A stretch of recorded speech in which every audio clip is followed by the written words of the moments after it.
Coming to you live from Santa's castle and workshop, this is Pop Culture Reference, your one-stop reference for all things pop culture.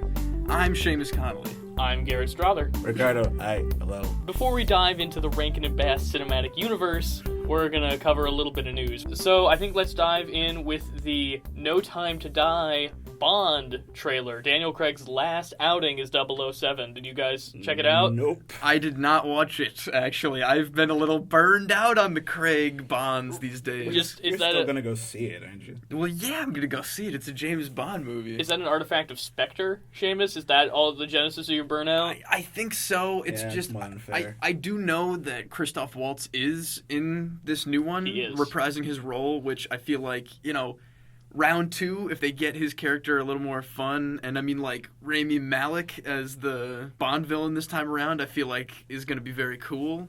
The trailer looks pretty incredible. I mean, it's easy to make a trailer look good, I think, especially for a movie like this, but spoilers for the end of Spectre. At the end of Spectre, Bond walks away from MI6 to go off with Léa Seydoux and presumably live happily ever after, but as we can see in this one, maybe it's not so easy after all. What secrets does she have in her past that might be coming back to haunt Bond? It looks like Skyfall with extra steps, really. I forgot everything that happened in Spectre. Honestly, until just now. You saying the ending shows me how little I took.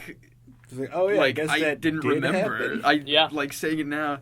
But I mean, like, I loved Skyfall. Skyfall's so great. If this one is a little more Skyfall, I'm gonna be happy, I think. Skyfall's great, Casino Royale's great, and I'm a Quantum of Solace defender. No, man, I'm right there with you. Quantum of Solace was cool, man. It was very cool. So no more Craig. Yeah, now This we're is gonna. the last one. He's Southern now. We're gonna really find out where this Bond is going. Are they gonna do something a little more radical with the new Bond casting? I hope they do. I hope they go wild. I think Rami Malek looks really good in this, which I'm not usually his biggest fan, but he's all scarred and he's got a weird, creepy porcelain mask on. I knew he was going to be kind of serial killer-y vibes of a Bond villain, as soon as I heard that he was going to be in it, and that kind of sounds like what they're going for a little bit. Mm-hmm. But this whole thing has really big Skyfall vibes, and I'm curious to see where they go with it. Yeah, I'll check it out. Dang, it's his last one. Because Daniel Craig hates doing it. Yeah, he is as done as we are, I think. Well, imagine the toll that must take on your body, especially the Craig style of Bond, where it's really intense, intensely choreographed, hand-to-hand combat, where you're jumping off of moving trains and airplanes and helicopters and tram cars. You know about the suit thing, right? The suit thing? Well, in shots where Daniel Craig's just standing still, looking like James Bond and posing, they make him wear a suit that's a couple sizes too small. Oh, that makes sense. Just to really emphasize, look how jacked James Bond is. Look how big this man's body in this tight little suit. But I think that would be a really draining thing on your body physically, considering the fact that, if you're Roger Moore, you don't have to do anything. You have to run around, shoot a couple of blanks, kiss a pretty lady, and then you go home. Yeah, you go rewatch the old ones, and it's a lot more distant explosion from a gadget. Things that are big and flashy, a flamethrower scene, a secret weapon that's like a pen or whatever. But now it is all straight knife fights and beating people down super hard.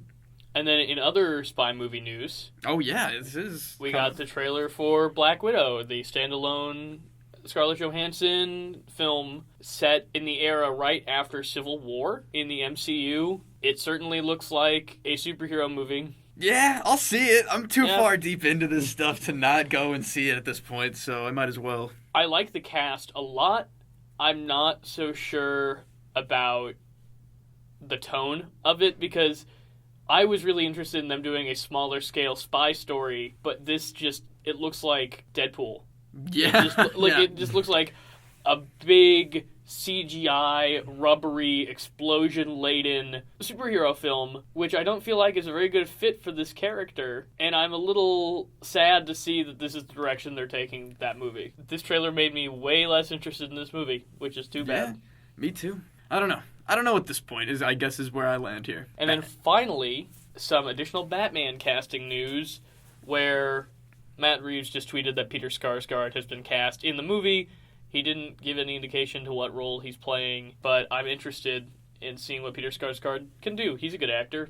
Yeah, let's see if they're just, we're going to get more casting news. I can guarantee that it's going to be more big names, so... What if he's just making these up on the fly? What if Matt Reeves is just tweeting out actors, and then he's like, see, the news outlet covered this, so now you gotta do it. That's genius, I gotta say. I'd love to see that actually go down. All right, I think that wraps us up for news, so let's move on to the Rankin and Bass Cinematic Universe.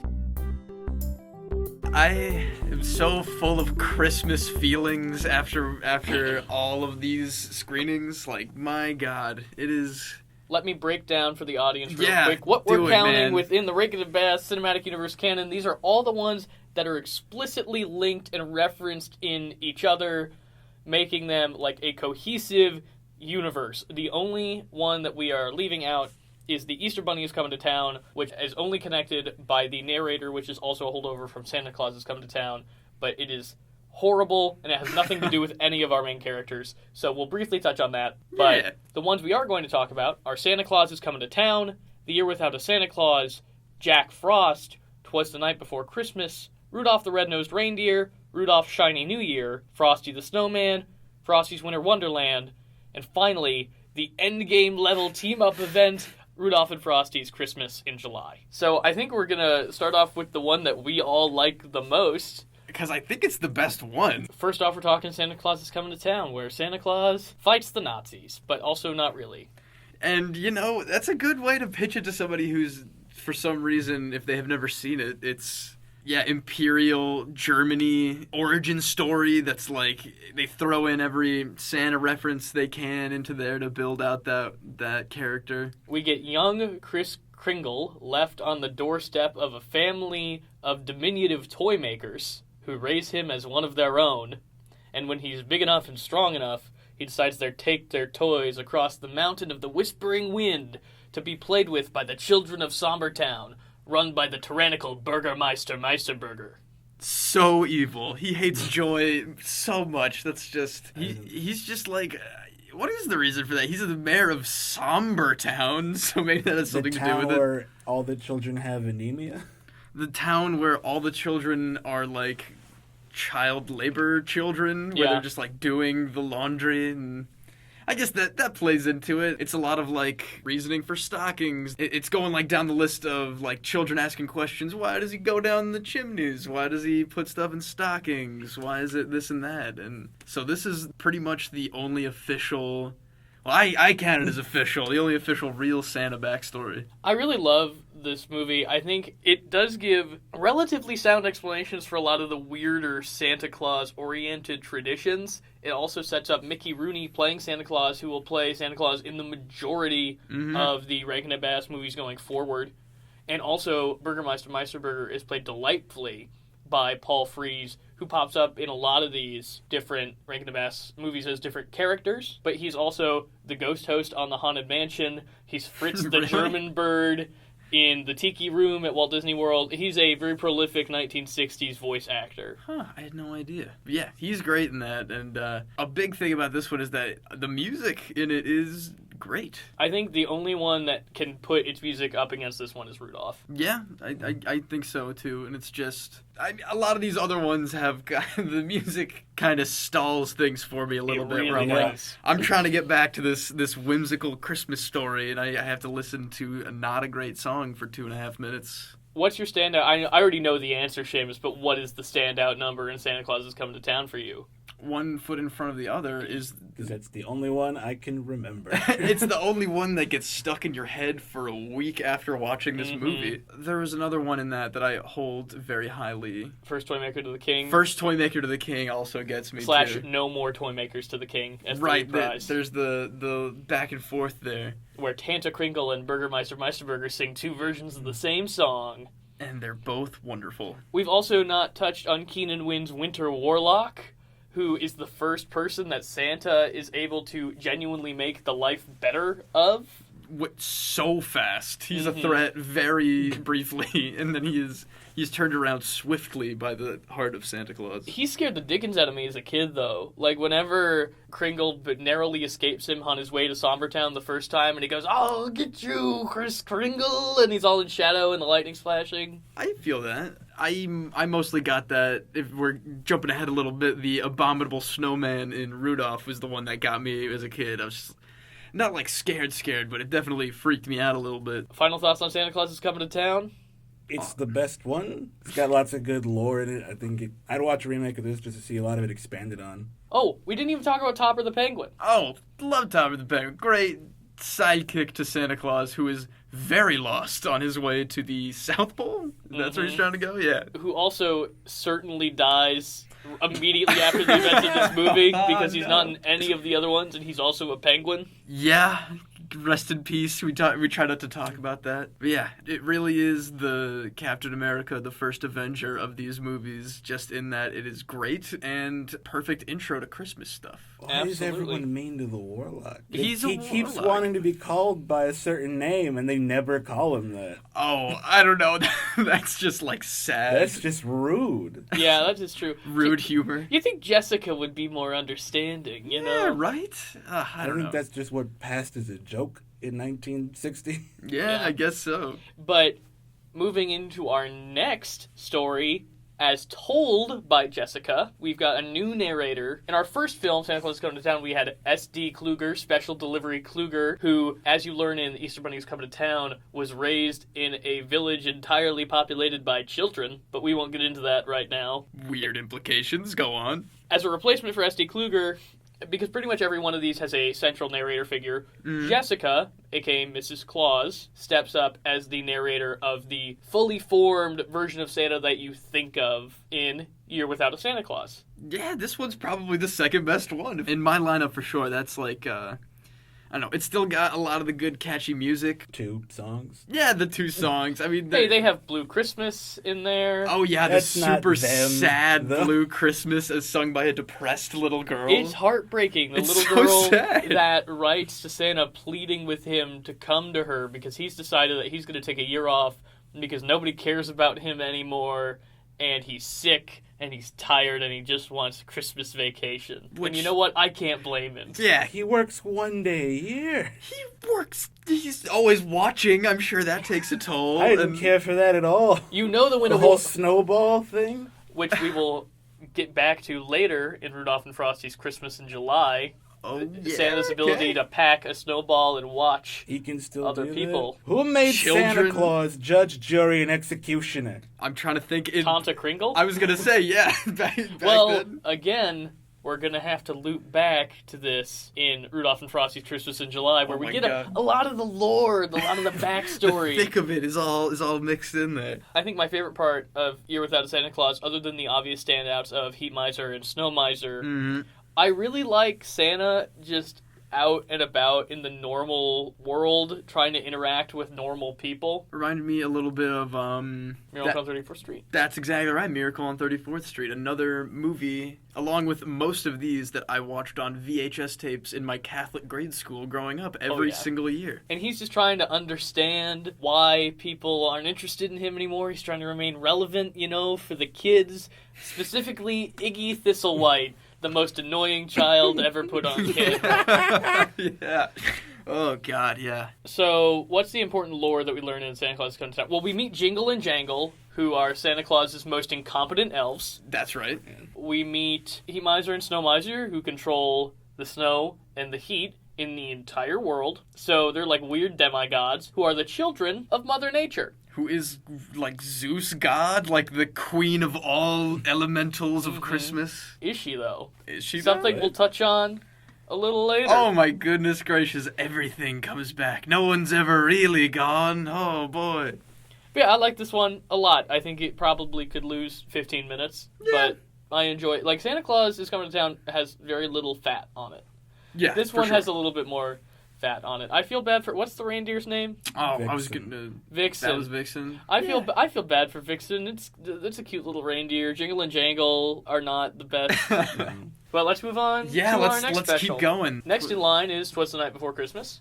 This one was, enjoyable, nice little short. I love Even a Miracle Needs a Hand. I think that Yeah. is maybe my favorite song from all of these specials. Wow, interesting. It's either that or One Foot in Front of the Other. But I think it's got a really charming little storyline. It does not overstay its welcome. The animation is 2D, which is one of the only Rankin and Bass 2D specials within this little canon. And I think the character design's really cute. I love the whole clock that plays Christmas types are calling Santa Santa in order to keep Santa from being mad at the town. I really like the mouse family subplot. That's assistant to the clockmaker family. Yeah, that's really good. And then that jerk mouse child is the whole reason that, like, Santa Claus is angry. And I love this movie because, one, it is the only one of these where we truly get pretty much completely removed from the legendary figures of Christmas, and we're just focusing on normal, everyday people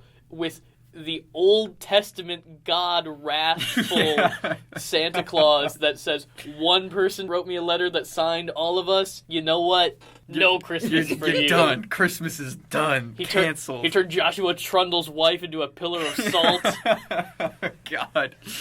Oh, it's very interesting. It's smaller than... It's only 24 minutes or whatever, but it's... And the last 5 of them are the poem. Yeah, I do particularly like that it is, we're thrown into the world of these people who are like, all right, magic is a thing. Some people are weird, and their denial of the greater magic forces at work are unexplainable. Because it really seems that the only person in Twas the Night Before Christmas that doesn't believe in Santa is the little mouse child with the glasses. Well, he says, me and my friends wrote that letter or whatever, but he didn't have any friends. That little punk.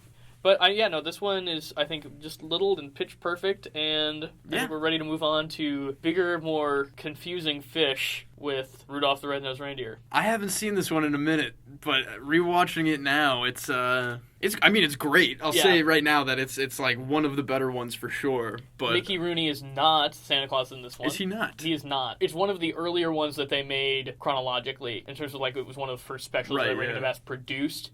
So they didn't have all their ducks in a row yet. This is the one that features the least amount of references to other works within the Rankin and Bass universe, but a lot of other works reference it. Yeah.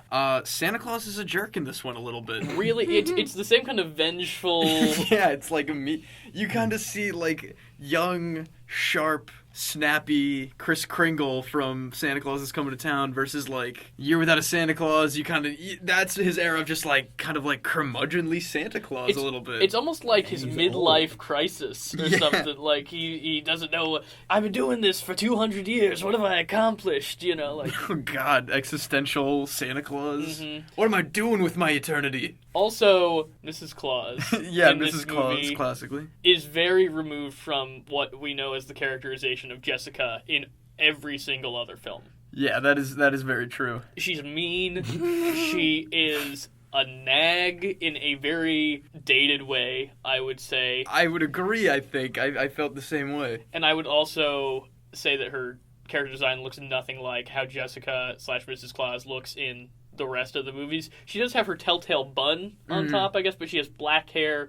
Her joints are much more angular, as are Santa. Santa's really skinny in this one. He is. But also, weird. Nobody likes a skinny Santa, so... Classically, nobody likes a skinny Santa. I think this is the craziest cast of characters so far. I know we all grew up with them, but, in a vacuum, just approaching them as, rational adults, we've got Hermie, the misfit elf that wants to be a dentist. And then we've also got Yukon Cornelius, a prospector who's looking for peppermint. He's cool. Love Yukon Cornelius. He's a badass, man. He's the hero. He's the Han Solo of this universe. He's the Han for sure. Solo of this universe, for sure, dude. And then there is the insanity that is the island of misfit toys, ruled by the flying winged lion King Moonracer. Yeah, what? That's nonsense. That is absolute ridiculousness. It's pretty fun. I love the cowboy that rides the ostrich. I think that me too. 90% of my artistic sensibility to this day. I think the Island of Misfit Toys, it's a fun time. Yeah. And the music in this one's pretty solid. I like We Are Santa's Elves. I like We're a Couple of Misfits. which we may or may not see pop up in another movie. Oh Is my one god. Of those toys just a straight up gun? Yeah, it's a gun. He shoots jelly, though. That's the best. Why is he Why is he a upset? misfit toy? Well, that's the point, isn't it? Is that they figure out that, hey, maybe the children will like these misfit toys. Okay, this is a brief aside. There is an entirely non-canon sequel to Rudolph the Red-Nosed Reindeer. Back in the 90s, there was a company that wanted to produce a sequel to Rudolph the Red-Nosed Reindeer, and they just wanted to call it, like, Rudolph and the Island of Misfit Toys and market it as a sequel. Rudolph the Red-Nosed Reindeer is in the public domain as a character, so anybody can make a sequel, kind of like The Wizard of Oz, right? But the problem was, since they hadn't made a first movie, they could not make a sequel to Rudolph the Red-Nosed Reindeer, so they churned out, and you've probably seen this on TV or at Walgreens around Christmas time. It is a 2D animated Rudolph the movie. It's got, like, Whoopi Goldberg. What? Oh my god. It has Simply Having a Wonderful Christmas Time on the soundtrack. Oh, the best Christmas song of all time? And then, so it's just like a retelling of this movie, but worse. But then they made a sequel called Rudolph and the Island of Misfit Toys, which is an animation style completely separate from their original one. It's a CG animated movie that is made to look exactly like this movie, and using the characters from this movie, even though those characters are not in what was considered their first movie. And so you've got Yukon Cornelius, you've got Hermie, you've got Clarice, you've got Rudolph, you've got all the ones, you've got the Bumble, you know. There is the main villain. Oh, Jamie Lee Curtis plays a hippo in a tutu in this movie. Why not? And then the main villain is a character called the Toy Taker. Oh, God. Who is voiced by Rick Moranis, who steals children's toys on Christmas night after Santa delivers them. And what you find out at the end is that he is a teddy bear that wasn't wanted when he was given as a gift. This is insane. This is wild. It's heartbreaking. He has a giant blimp. He has a giant vacuum tube that goes down the chimney and sucks up all the toys. It's absolutely heartbreaking, his storyline. But at the end, you get to see him get delivered to a child who loves him, and he they do the kind of Andy's coming, like, flop on the ground. But then later, when the little girl's asleep, he wakes up for a second, and he's like, this is the happiest day of my entire life. God dang, man, that's why wasn't that official? I would have loved to have seen that in as an official light as I could. That sounds actually great. Well, you can find, I'm sure, the whole thing on YouTube. It is awful. The music Oh is no. The music is awful, and it's way too long, but the character of the Toy Taker is very interesting. Also, Hermie has, like, a weird dentist mobile that is a boat and a car and, like, a Zamboni. What? I love and that. he gives King Moonracer a root canal. Oh my god. That is extra weird, but I kind of want to go watch that now, if I'm being honest. I recommend it. It's not in the Rankin Bass Universe canon, but it is fun. So let's wrap up with Rudolph, though. The canon Rudolph. The Bumble is great. Clarice is certainly in this movie. Everybody in this movie is a jerk, except for Clarice, Rudolph, Hermie, and Yukon. Yeah, pretty much. All in all, it's very good. The abominable snowman is scary until he's, like, enslaved, and then he's fine. I really like this one. It's one of the better ones for sure. All right, moving on to a sequel that picks up immediately after the events of this film, Rudolph's Shiny New Year. I had never seen this before. Weird movie, Garrett. It's weird movie, insane. Ricardo. It is so weird. This is where these really start to go off the deep end in terms of just crazy world building that makes absolutely no sense. So let's just kind of break down a little bit, like, how this world is supposed to supposedly work. Yeah, you start us off, because I am even a little hazy on, like... Starting on the evening after Rudolph lights the way for Santa Claus, we find out that there's a problem coming up in under a week with the new year. You see, Father Time, who exists in this universe, has misplaced Happy, the baby new year of the new year. And if he doesn't have the baby new year, then it will stay December 31st forever, and time will be at a standstill. The reason that baby new year has gone missing is that there's Eon the Terrible, who is a giant vulture who lives for an eon. but his eon is up on December 31st. So he knows if he steals Baby New Year, that he will avoid being turned into snow and ice.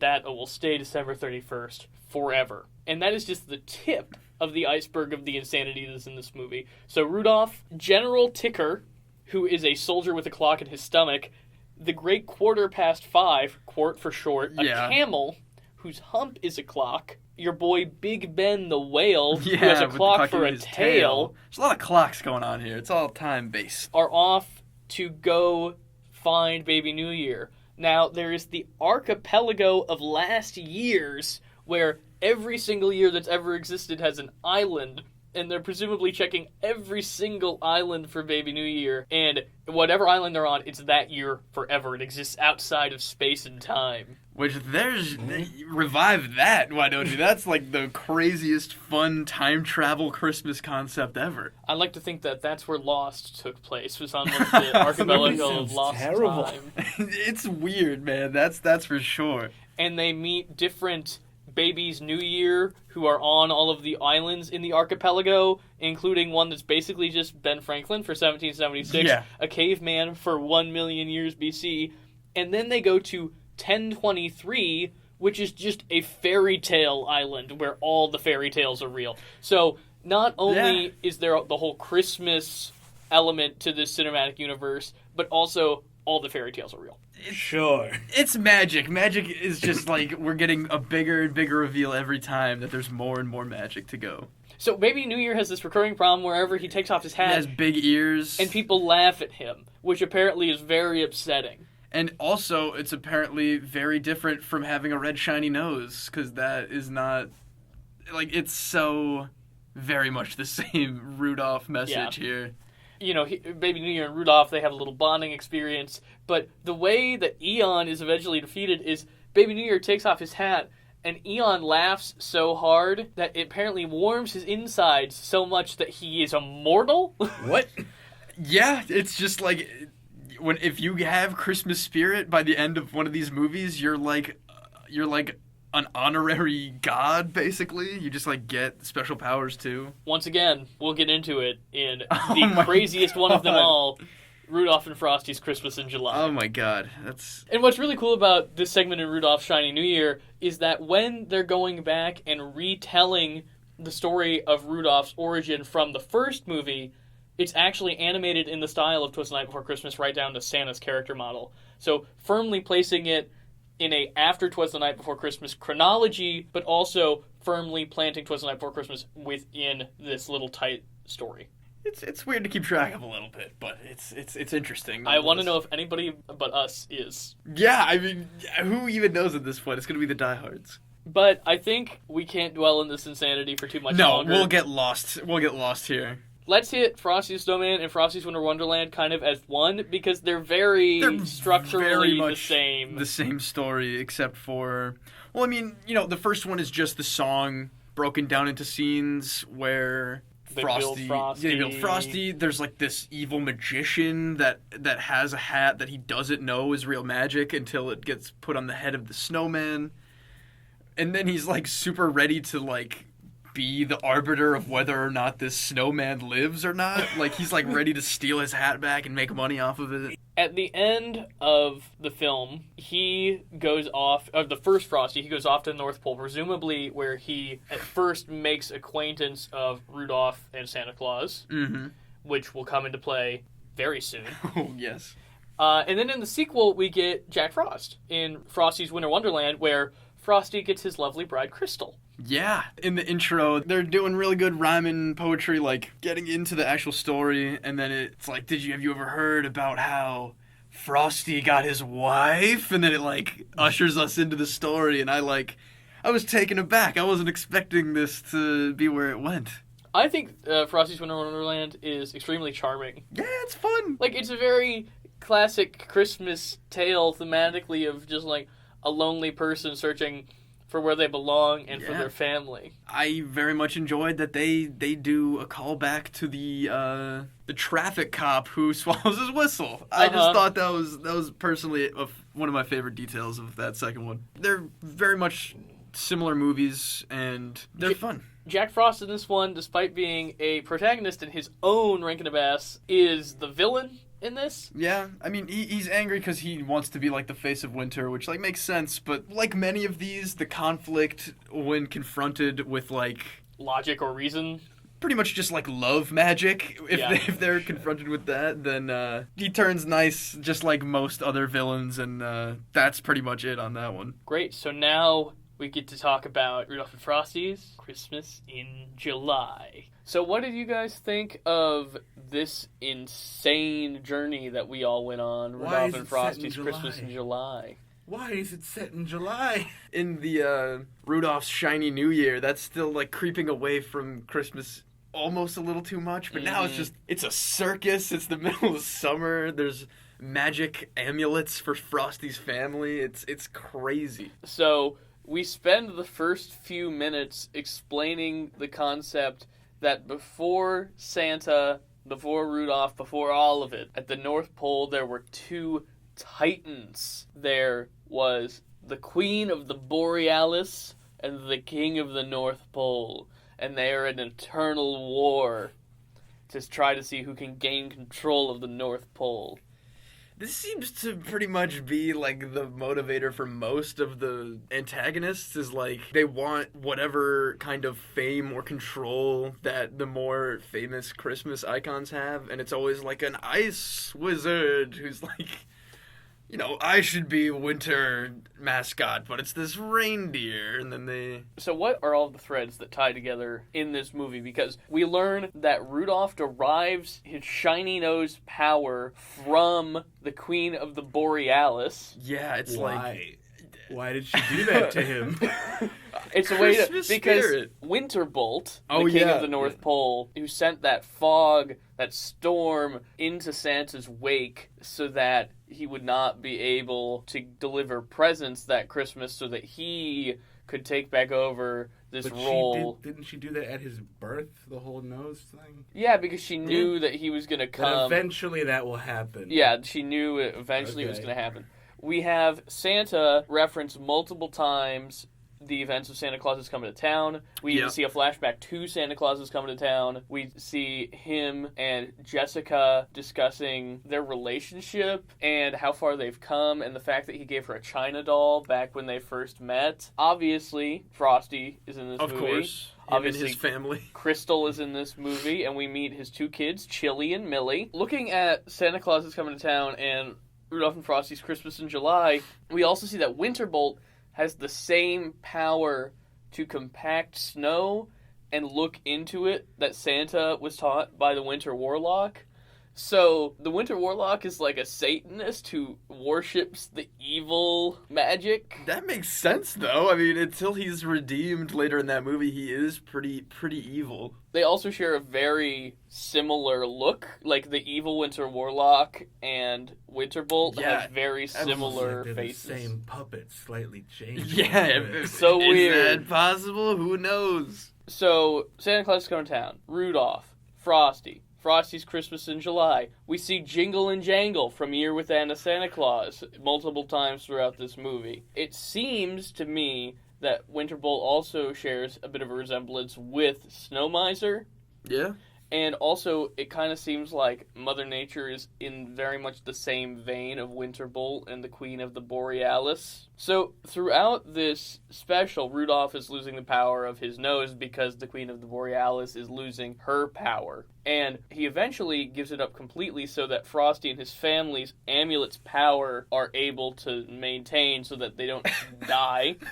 So, this is too much, man. Amulets and the circus. We didn't even touch that they're in a circus. Like an hour and 30 minutes? It's an hour and 26 minutes. It's crazy. For no reason. For no reason. I think they thought they were going to be tapping into a far larger market when they made this, perhaps. I'm all about it. I mean, it's great and completely bonkers, but, like, it's long and crazy. During Rudolph's low point, after he's given up the power of his nose and is wondering what he's going to do, we see the return of Big Ben from Rudolph's Shiny New Year. Yeah. So they tie that one in, and he is like, I'm going to go get help. I'll be back, I guess. And he's in there for one scene. Yeah. But then, later in the film, after Rudolph's low point, Frosty, racked with guilt over the fact that Rudolph's nose no longer glows, even though Rudolph's nose, for Frosty and his children's life, like their seems entire like no family. toss-up, but Yeah.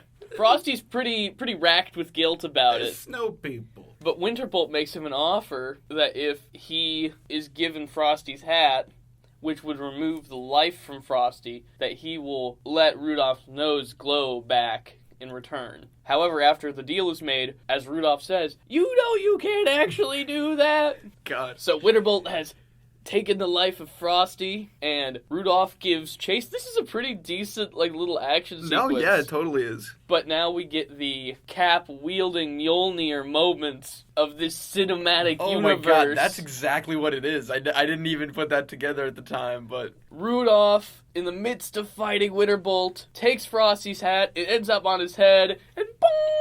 The light comes back in an epic show of magic and power. Rudolph is a god now himself, and he will take his vengeance on these gods. What is this hat? It's a magic It's a hat. that jerk magician just found an all-powerful hat. Yeah. That he couldn't use?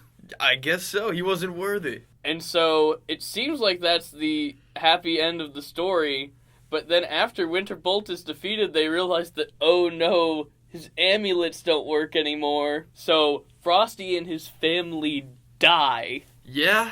They're like the second time this special that Frosty has met his demise. But, they melt. It's not just, you can put they- the hat back on him. They're done. Puddles with, you see, the children's hats, in a puddle of their remains. It's Where's very the gruesome. follow-through, Rankin Bass? I remembered very little about this special. I remembered them singing Rockin' Around the Christmas Tree. Yeah.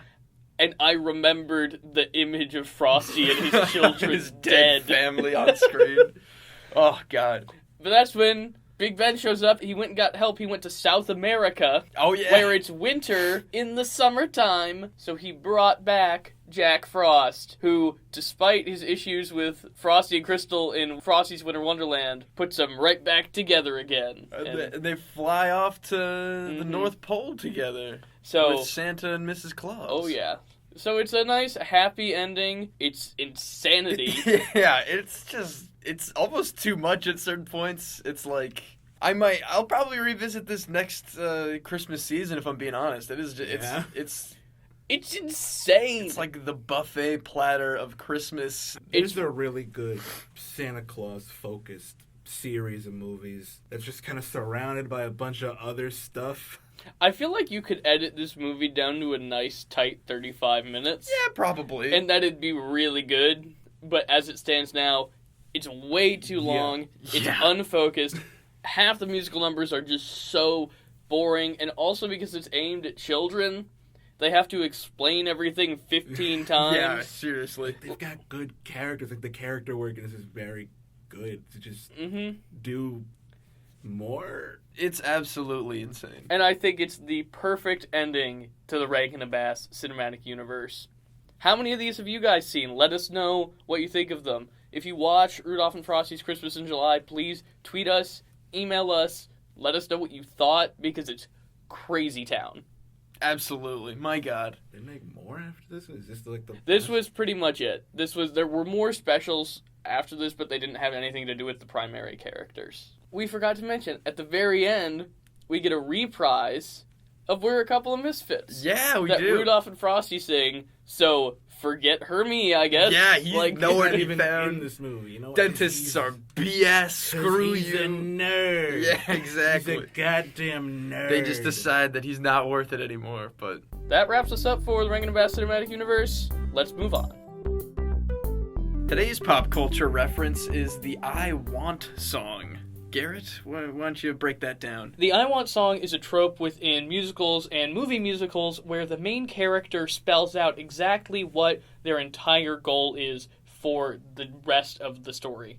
So there are a couple of these throughout these Rankin and Bass specials that we've been talking about. From Rudolph the Red-Nosed Reindeer, we're a couple of misfits, where Hermie and Rudolph talking about just wanting to fit in, to something like in Santa Claus is Coming to Town, the first toy maker to the king, and No More Toy Makers to the King, where Burgermeister Meisterburger and Tana Kringle spell out their respective desires, with Tana Kringle's ultimately passing on to Kris Kringle, our primary character. This is also very prevalent in almost every Disney musical that you can think of.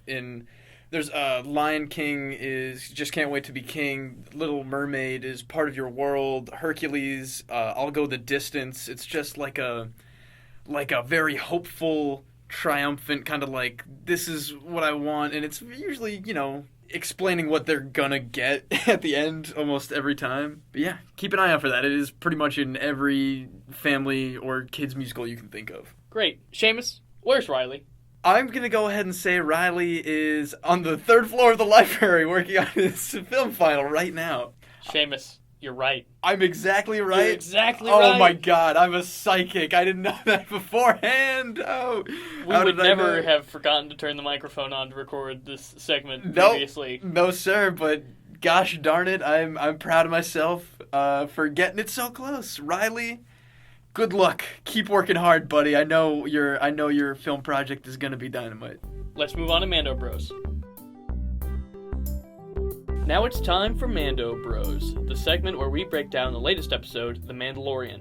We actually have 2 episodes to cover this week, Chapter 4 and Chapter 5, but right now we're going to start with Chapter 4, titled Sanctuary. Damn, I'm still pretty floored by all of these episodes every time I pop them on, for sure. And I thought this was a pretty great episode. Yeah, it seemed... I probably say this every week. Like, it does seem like this contained plot for this episode was pulled from, like, a serialized... it's the Magnificent Seven. It really is just like an old cowboy MeTV Western. We're gonna go help the village who's under attack from the Raiders, and, like... I quite like that. I'm enjoying this. It has the pleasures of, like, a serialized Western without the insane, boring aspects of a serialized Western. Yeah. The Mandalorian and Baby Yoda, they're laying low on this planet. They get approached by Pillboy. Pillboy! Yes! That's what I wanted to bring up. So this is really a hell of other podcasters. Yeah, even when we're not doing that segment, we can't escape Pillboy. The Mandalorian gets hired by Pillboy.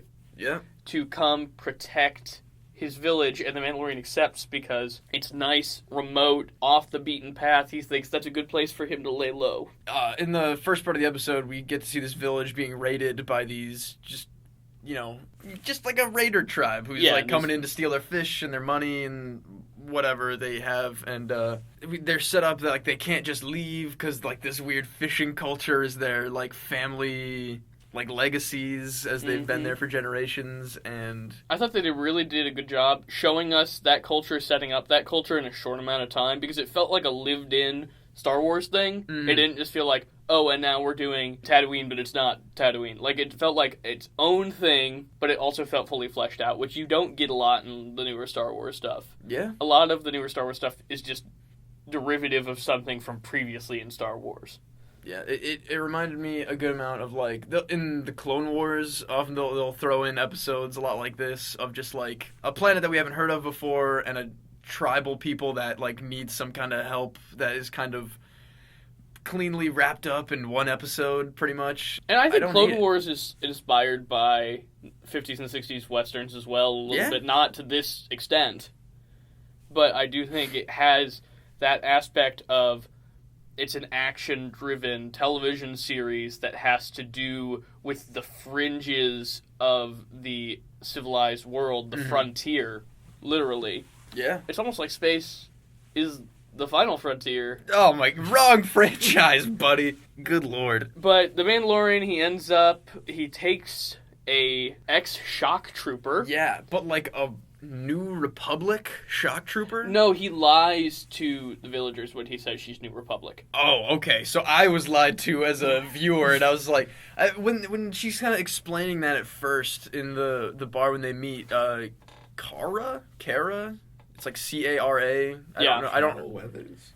I hope we see Carl Weathers some more, but not quite yet. And she kind of explains her past, and I rewound it once or twice, and I still didn't get it. So I looked it up. I just looked up her character, and, like, so far the information online says she's a New Republic shock trooper, but that could have... Well, people don't people can't pick up on the Yeah. subtleties like me, I suppose. They have a little bit of a standoff because she thinks that he, as a bounty hunter, is there for her, but he's really just there to lay low, which is the same thing she's there for. And we get a nice, this town ain't big enough for the two of us. We also get a great, you want some soup line. Made me laugh real hard, because I'm finally getting those Baby Yoda memes where he's sipping a little bowl. Our shock trooper and the Mandalorian and Baby Yoda, they're all off to this village to protect it from the raiders, but they find out that there is an AT-ST that the raiders have, so this is a whole new ball game. Like, an AT-ST is a much larger beast, and something that I really like about this more ground-level live-action Star Wars property is that we're recontextualizing things that in Star Wars, the traditional Star Wars saga, which is such a massive undertaking, it's this huge epic, that we don't get the time to see things from a ground level all that often, really. We're always focused on Vader and Luke and the battle for the universe, but, like, what does an AT-ST terrorizing a village look like? And it's horrifying. Like, no, yeah, they're like, it almost feels like a dinosaur, like a giant monster preying on the people. They don't even go into too much detail about, like, how or why this is here, or how the raiders got it, or who's functioning it. We don't even see, like, who's piloting it. It's just kind of like this bigger, like I said, they kind of treat it like a giant monster that's, like, not in the control of anyone else. This is a choice that I really like, and something that I wish the sequels had done, which is just, like, there's all of this Imperial stuff presumably left all over the galaxy after the fall of the Empire. It's gonna fall into the hands of desperate people. Yeah. And I wish that that's what the First Order was in the sequels instead of just the Empire again. But that's something I'm really enjoying that The Mandalorian is showing me of what happens when the Empire collapses and the New Republic can't get out to that outer rim and support everybody. Yeah, I think we're going to get a lot of that in the upcoming episodes and seasons. It's the Wild West. It's the frontier. It's everything that everybody has, like, recognizes in this show. And it's I don't know. It's exactly what I want in a show like this. Absolutely. It's perfect. The action sequence was compelling. It felt a little short and simple to me of how they stopped the AT-ST. It was well established, but I feel like it was lacking a couple of moving parts to really make it as compelling as I wanted it to be. I'll say, like, the CG for the AT-ST was fantastic, and Yeah. I feel like a lot of the care of this episode went into that fight and making it look really good in the nighttime, and, like, kind of keeping almost a little bit of the subtlety in the dark about everything that's happening. But, well, that's a budgetary thing, yeah. I think, and also that's why it's such a simple action sequence, is because it looks great what it is, but it would be sad if it looked worse and was longer. Yeah. I feel like, we'll give it a season or two, and we're gonna get some, like, big level action sequences once there's, like, legitimate fun. I mean, I know it's, like, the most popular show on Disney Plus or whatever, but, like, We end the episode, we've saved the village. The Mandalorian's gonna leave Baby Yoda on the planet until a bounty hunter shows up and tries to take him out. yeah, then he realizes that that he basically just has to, like, be on the run until he can, like, be out of the spotlight for a long time, basically. Like the Incredible Hulk.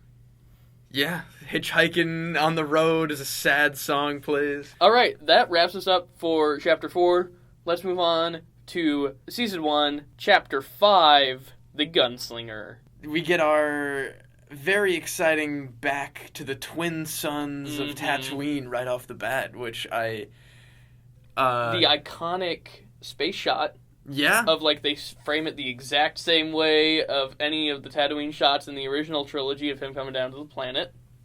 And once we get to this docking bay, we get the introduction of the amazing Amy Sedaris as a character whose name I don't even remember. She's just Amy Sedaris to me, and she's hilarious. She's just always funny, and she, like, works well in this universe. She seems to take things seriously. She fits so well in Star Wars because she's perfect Star Wars comic relief in that she is both funny and over the top, but also taking herself seriously enough and her problems serious enough, which is kind of Amy Sedaris' whole shtick. Yeah. Is that, what if this person who has insane problems took them hyper seriously? She's in this episode more than like some of the more main characters that are being promoted, like IG-11 and Kara from the previous episode. Like, she's got a little team of pit droids, which I'd love to see again. When we go to the iconic Mos Eisley Cantina, instead of a gruff, burly man working the counter, we have a droid.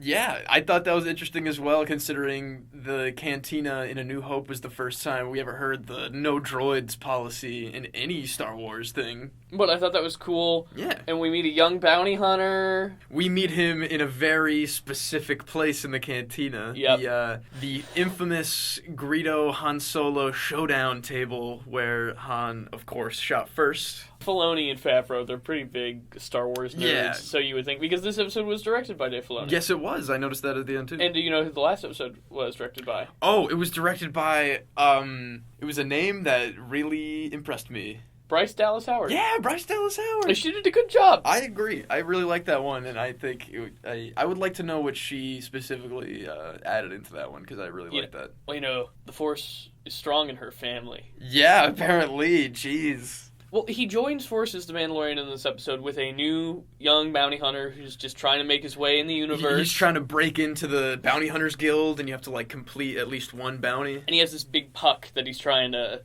snatch. That kid is played by Bobby Cannavale's son. And that is... I don't know why. The only thing I'm thinking is he's Commander Kent, New Jersey SWAT from Paul Blart Mall Cop. But he's in, like, good things, too. Okay, He's a character actor. Okay. Is he the stepdad in Ant-Man? Is that the same guy? He absolutely is the stepdad in Ant-Man. I'm glad I could pull that out, for sure. Yeah, so, but that's his son in this show. He was good in this episode. Yeah, he was really good. I liked him in this. And the puck they're going after is an assassin, like a famous assassin. Who's played by Ming-Na Wen, who is Mulan. No kidding. Yeah. I have some thoughts about this new Mulan, but I guess I don't really... No, like the Mulan. The original Mulan. The voice of Mulan. Dope. Never mind. Awesome. I love that. Bringing it back to classic Disney for Disney Plus. I'm into it. They go off on their nice little desert adventure.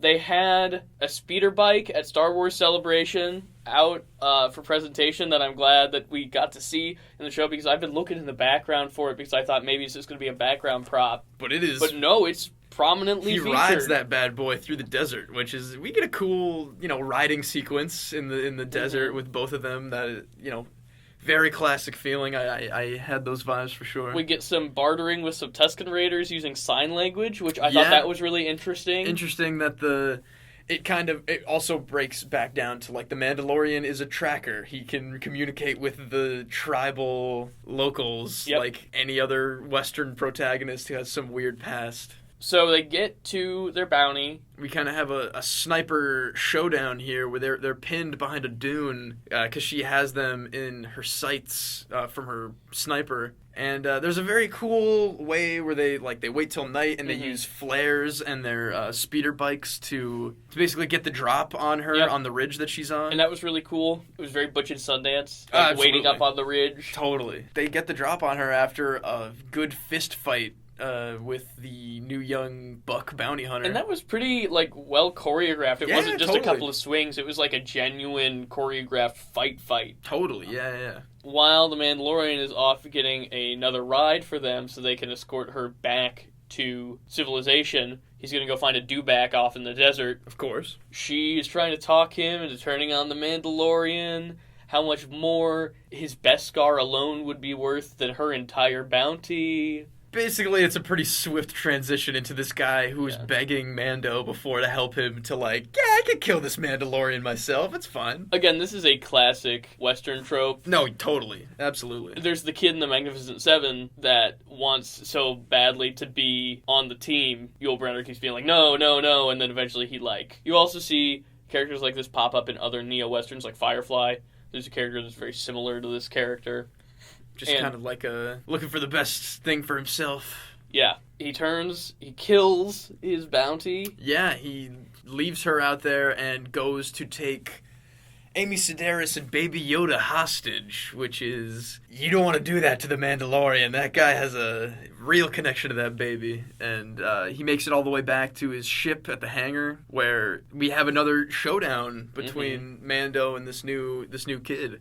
And I like that Amy Sedaris is so clearly on his side. Yeah. Like, she's not an impartial party, which I think a lot of writers might have written her as. But during the final showdown, she helps him. She's been taking care of Baby Yoda this whole time, and That was a nice subplot. She very much gets what's hers in the end, where Mando dumps out all of his credits into her hands to just like... Yeah, he's kind of a cold character, but when he makes a small connection with somebody, he will, like... He's a ride or die. He goes hard for the people that help him.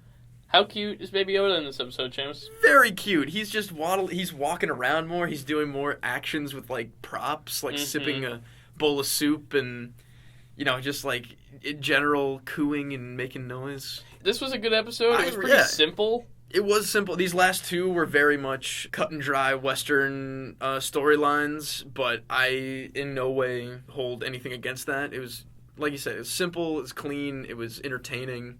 But we get one last tease at the end of this episode. We see a pair of boots approaching the dead bounty in the middle of the Tatooine desert. And I was thinking we were actually going to get a reveal. Yeah, me too, a little bit. But it's just we'll have to wait till next week. Yeah, shadowy figure. We'll see how that plays out next week, for sure. It had a cape or a long coat. I think it's likely Carl Weathers. Oh, I would like that, that's... I wonder if that's too predictive. Like, I wonder if they just would have shown us his face if it was Carl Weathers. Yeah, they might.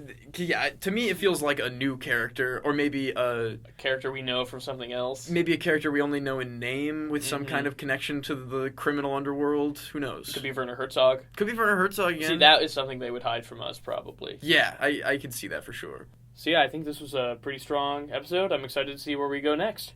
Yeah, me too. I mean, we only got a couple episodes left in this season, so I can only imagine it's going to ramp up from here in the second half, and that they're going to start setting up the greater plot elements at large there for this specific story, and I'm very excited to see who's in those boots. Absolutely. Until next week, guys, this has been Mando Bros. Now, it's time to save the rec center. Ricardo, what's your rec center? Hey, you guys remember Foster's Home for Imaginary Friends? Loved that show, of course. It holds up. You're rewatching it. It's pretty good. How are you watching it? What is it on? It is on Hulu. Man, everything's on Hulu. Good on you, Hulu. It's almost like you're owned by some large corporate conglomerate that owns everything in the world. Seamus, what's your rec center? My rec center this week is going to be a classic horror movie. I know we're kind of out of the Halloween season already, but I saw Slumber Party Massacre for the first time the other day, and I, honest to God, couldn't think of a better example of, like, the perfect... like teen slasher film from the 80s that is just absolutely bonkers. The killer uses like a 1.5 foot long giant drill as his weapon of choice, so it's absolutely bonkers. But I loved it. Go check it out if you haven't. There are sequels that I've heard are also amazing. Sounds like a good time. I'm going to keep it in the holiday spirit for my rec center and recommend one of my favorite movies from the last few years, Arthur Christmas. It's an Aardman production, who's the team behind Wallace and Gromit and Chicken Run, and it's about the family of Santa Claus and the legacy that is passed on from generation to generation. It's really heartwarming, and it has an amazing cast, including James McAvoy, Hugh Laurie, Bill Nighy, Jim Broadbent. It's a great cast. It's incredibly funny. It has a tremendous amount of heart, and everybody should watch it this holiday season. You've been repping this one for a couple years now, and I honestly didn't know how many big stars were in it, and I think it's on all the time every Christmas, so I think maybe this year's that I'm gonna finally get that on for myself. I'll sit you down and show you the Blu-ray, Seamus. That'll be wonderful. All right, well, that about wraps us up for this episode. Thank you so much for joining us. Have a great week. Merry Christmas! We have so many Christmas episodes to go!